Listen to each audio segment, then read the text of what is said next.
Olá, aluno do ensino médio, tudo bem? Aqui é Júlio Bastos, professor de Física, que vai começar com vocês um conteúdo novo do terceiro ano do ensino médio, ciclo 2, aula 1. Nós vamos falar hoje sobre campo elétrico e potencial elétrico. Vocês devem ter visto no PET 1 algumas noções da eletrostática e também já viram o conceito de força elétrica, quando duas partículas ou de cargas de mesmo sinal ou de sinais contrários sofrem atração ou repulsão, certo?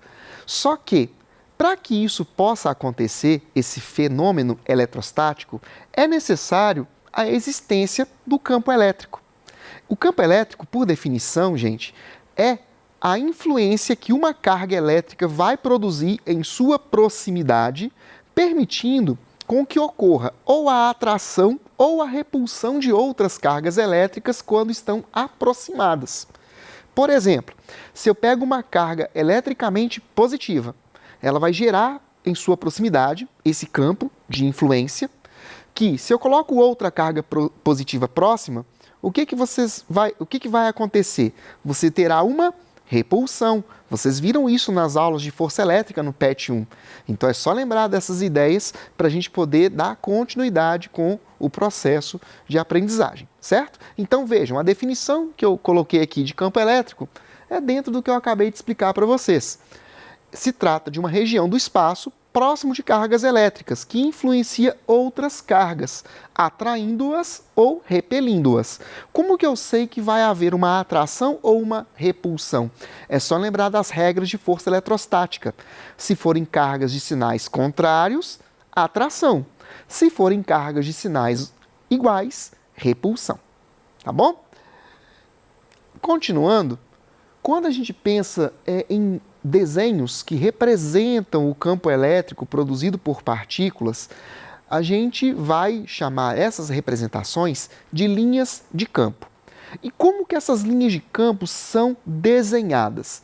Elas são desenhadas fazendo a análise ponto a ponto nas proximidades daquela carga elétrica. Para isso, nós utilizamos um recurso que é chamado de carga de teste ou carga de prova. Essa carga, ela sempre terá um sinal positivo. Então, a gente vai observar o comportamento dessa carga de prova próximo à carga que a gente está estudando e verificar se vai haver uma atração ou uma repulsão. Se, por exemplo, eu tenho uma carga positiva e aproximo a carga de prova, teremos repulsão, porque são cargas de mesmo sinal. Agora, se temos uma carga negativa e aproximamos da carga de teste, nós teremos uma atração, porque são cargas de sinais diferentes, ok? Então, existe uma convenção, mesmo sem a gente utilizar a carga de prova em todos os exemplos, que é adotada na física, que é a seguinte: se eu tenho uma carga positiva no espaço, as linhas de campo elétrico produzidas por ela serão radiais, ou seja, elas vão partir em todas as direções, saindo dessa carga. Elas vão se espalhar pelo espaço, em todas as direções possíveis. Agora, e se a carga for negativa? O que vai acontecer com essas linhas de campo? Elas vão ter um comportamento oposto. Elas continuam sendo radiais, porém agora chegando até a carga que eu tenho no espaço. Gente, eu estou falando isso em relação a cargas pontuais ou cargas pontiformes. Tá? Se tivermos conjuntos de mais cargas ou distribuições paralelas, placas com cargas, aí existem outras maneiras de a gente analisar esse campo elétrico. O que eu estou dizendo vale exclusivamente para cargas pontuais, ok?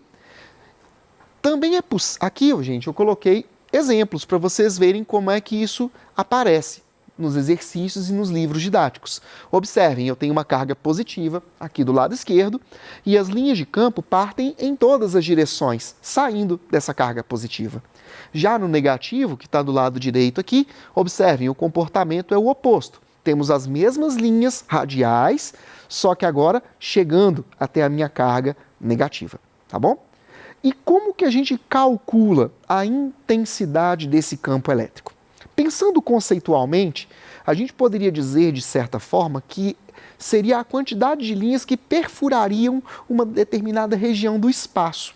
Se a gente pensar que nós temos infinitas linhas partindo ali, em todas as direções, quanto mais elas vão se afastando, maior vai ser a distância entre cada uma dessas linhas individuais, então o campo elétrico tende a ser cada vez menor. Mas matematicamente falando, vejam como é que fica. O campo elétrico produzido por uma carga pontual pode ser escrito de duas formas. A primeira forma, que está aqui, é igual a F sobre Q. Isso vai funcionar quando a gente já conhecer a força elétrica. Não importa se é atração ou repulsão, tá bom? E a segunda equação que eu coloquei ali, ó, Kq dividido por D ao quadrado, essa vai ser quando a gente não conhecer a força elétrica. A gente quer saber quanto que é a intensidade do campo elétrico em um determinado ponto próximo a uma carga. A gente vai colocar essas informações naquela expressão e vamos calcular. Só que há um porém. O K é uma constante, chamada constante eletrostática. O valor dela eu coloquei aqui para vocês, ó. É 9 vezes 10 elevado à nona potência. Isso, gente, no vácuo. Em outros meios físicos, por exemplo, na água, ou em uma solução aquosa que não seja água, glicerina, álcool, esses valores podem mudar.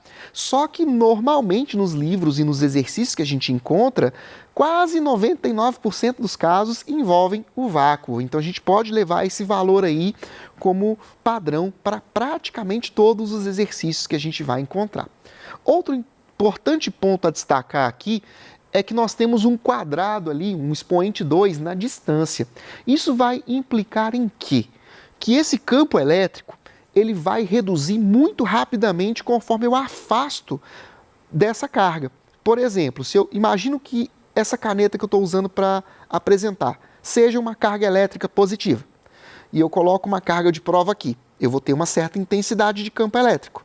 Se eu coloco ela mais afastada, essa intensidade vai diminuir bastante aqui. Por quê? Por causa da influência desse expoente 2 aqui na distância. Beleza? Para fechar aqui sobre essa expressão, a unidade de medida no sistema internacional para campo elétrico é o Newton dividido por Coulomb, tá bom? A gente pegaria Newton, que é uma unidade de força, dividido por Coulomb, que é uma unidade de carga elétrica. Tudo bem, pessoal? Ah, professor, mas e se eu tiver mais de uma carga no espaço? Como é que eu vou resolver o valor do campo elétrico? Como é que eu vou indicar a direção e sentido dessa grandeza? Como é que faz, Júlio? Gente, normalmente, quando você tem mais de uma carga no espaço, a gente costuma fazer uma análise mais qualitativa do vetor campo elétrico, tá? E como que funciona isso? Se eu tenho duas cargas, por exemplo, esse slide aqui é só para explicar aquela questão da distância, tá, gente? Desculpa, abri um parênteses aqui, que eu expliquei agora, que o campo elétrico ele diminui drasticamente conforme a gente afasta. Mas e se eu tiver duas cargas, então? Como que funciona? Eu vou pegar a carga de prova, que eu falei lá no comecinho da nossa aula, e vou colocar aonde eu desejo saber o campo elétrico. Só que aí eu vou analisar o comportamento de cada uma das cargas individualmente. Por exemplo, eu tenho uma carga aqui na minha mão esquerda e outra na minha mão direita. Duas cargas que vão gerar campos elétricos individuais. E eu quero saber qual é a intensidade do campo elétrico, por exemplo, aqui, nesse ponto que eu estou mostrando agora. Certo? Então eu vou analisar o campo elétrico nesse ponto para a carga da esquerda primeiro, depois faço a mesma análise para a carga da direita. E aí eu vou somar esses vetores para poder encontrar o que nós chamamos de campo elétrico resultante. Tá? Vocês também devem ter visto já em séries anteriores como que funciona a operação quando envolvem dois ou mais vetores, soma vetorial. A gente vai usar isso. Algebricamente falando, nós dificilmente trabalharemos exercícios que envolvem esses processos. Pode acontecer, claro. Você pode pegar um livro didático, que não seja o PET, e encontrar exercícios que trabalham com esse campo elétrico como dois vetores perpendiculares entre si, ou dois vetores na mesma direção e mesmo sentido. Aí é só lembrar de como que trabalha a operação de soma vetorial. lembrando disso, você não vai ter problemas para resolver exercícios que envolvam o assunto campo elétrico. Eu vou mostrar para vocês aqui alguns exemplos de como ficam essas organizações de linhas de campo com duas cargas, por exemplo. Olha só, eu peguei aqui um exemplo, o da esquerda. São duas cargas de sinais opostos, uma positiva e uma negativa. Observem o padrão das linhas de campo. As linhas de campo, elas vão sempre da carga positiva para a carga negativa, certo? Observem aqui, ó, do lado esquerdo, a carga positiva, as linhas todas estão todas saindo. Então, estão saindo aqui da carga positiva e estão chegando na carga negativa, que está aqui do lado direito, tá? E se eu tivesse duas cargas de mesmo sinal? Tanto faz, duas positivas ou duas negativas. Eu vou ter um desenho parecido com esse padrão aqui, tá? Eu vou ter vetores que vão abrir um espaço aqui. Na verdade, essas duas linhas que estão aqui no meio, elas não existem, tá, gente? Eu fui pegar essa figura e eu não percebi esse problema. Então, ignorem essa linha e essa, tá bom? A gente vai ter um espaço aqui no meio que não vamos ter campo elétrico, ou melhor, o campo elétrico ali será zero. Ok? Se fossem cargas negativas, as linhas só iriam entrar ao invés de sair, mas o padrão de desenho das linhas de campo continuaria esse daí, tá bom? Isso aqui, gente, é o que vocês vão precisar para poder entender o conceito de campo elétrico em cargas pontuais. E se nós tivermos outros tipos de distribuição de cargas? Por exemplo, duas placas paralelas. Isso pode acontecer e realmente acontece em alguns dispositivos. Na verdade, existe um componente que a gente vai estudar um pouco mais adiante na física de eletrodinâmica, que é o capacitor, em que você tem duas placas paralelas que são carregadas com cargas de sinais opostos.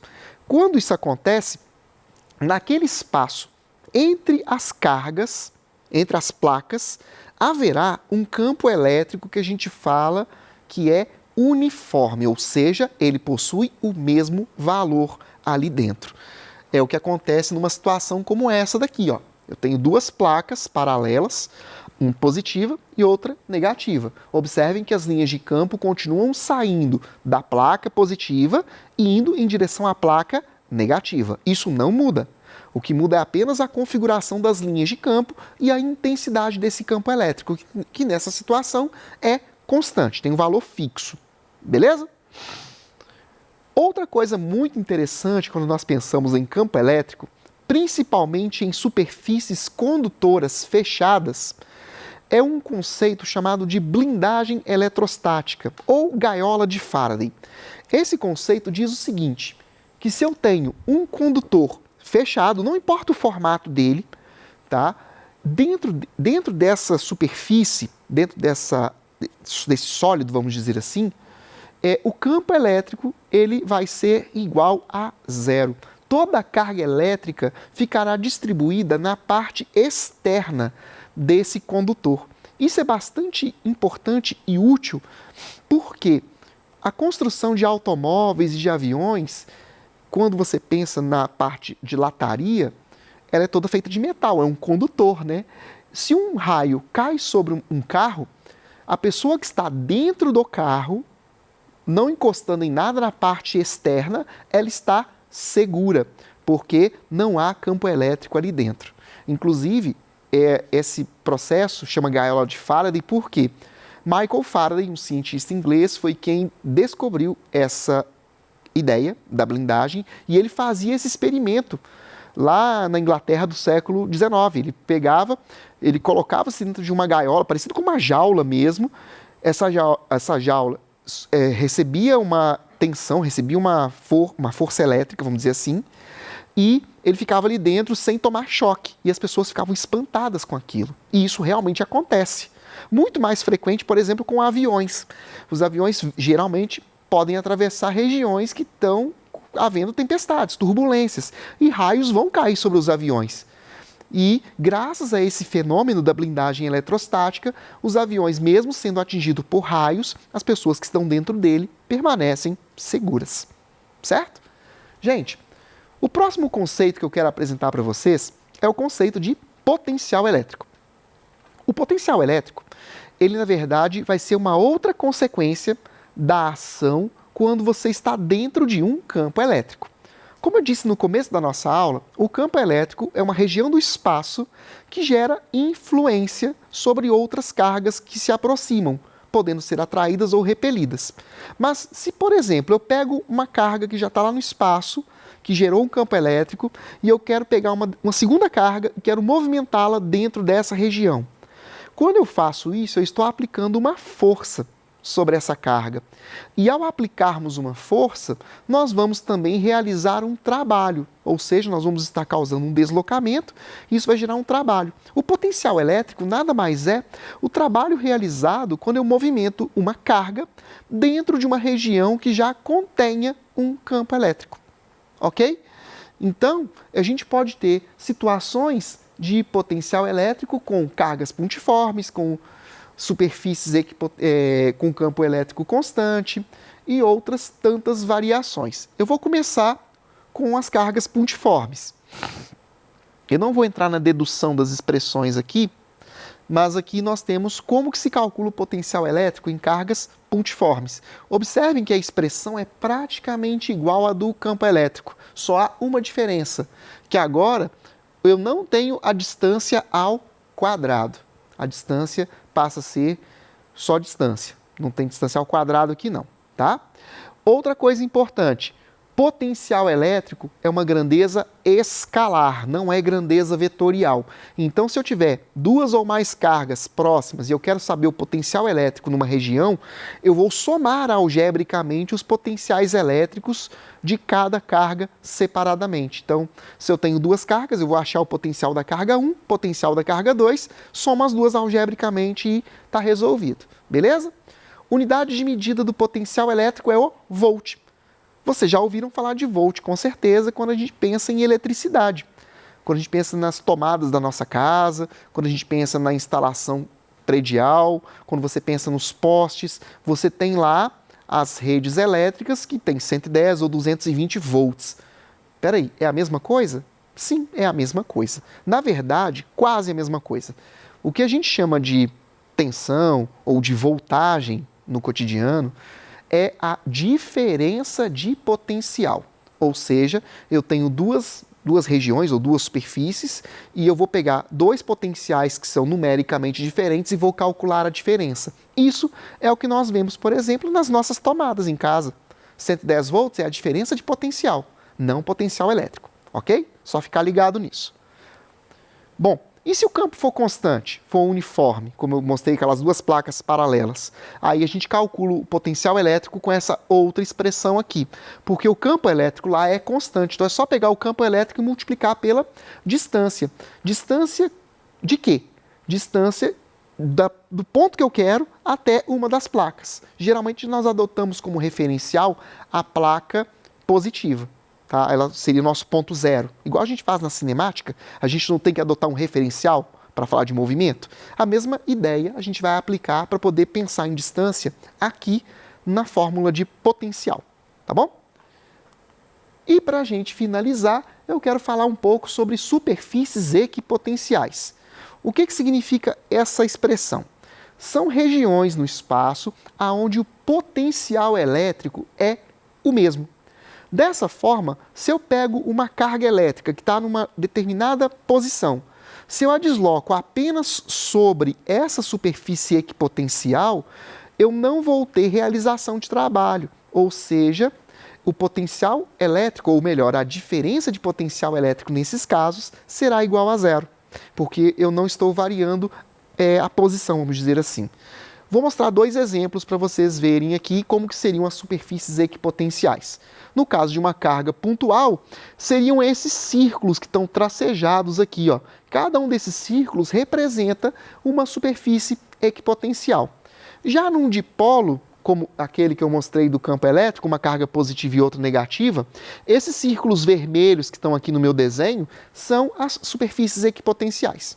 Beleza? Isso aqui é só mais uma ideia teórica que vocês podem precisar em algum exercício. Gente, eu vou encerrar essa aula por aqui. Agradeço muito a atenção de vocês. Não deixem de fazer os exercícios, estudem e qualquer coisa estou aqui para tirar suas dúvidas. Bons estudos!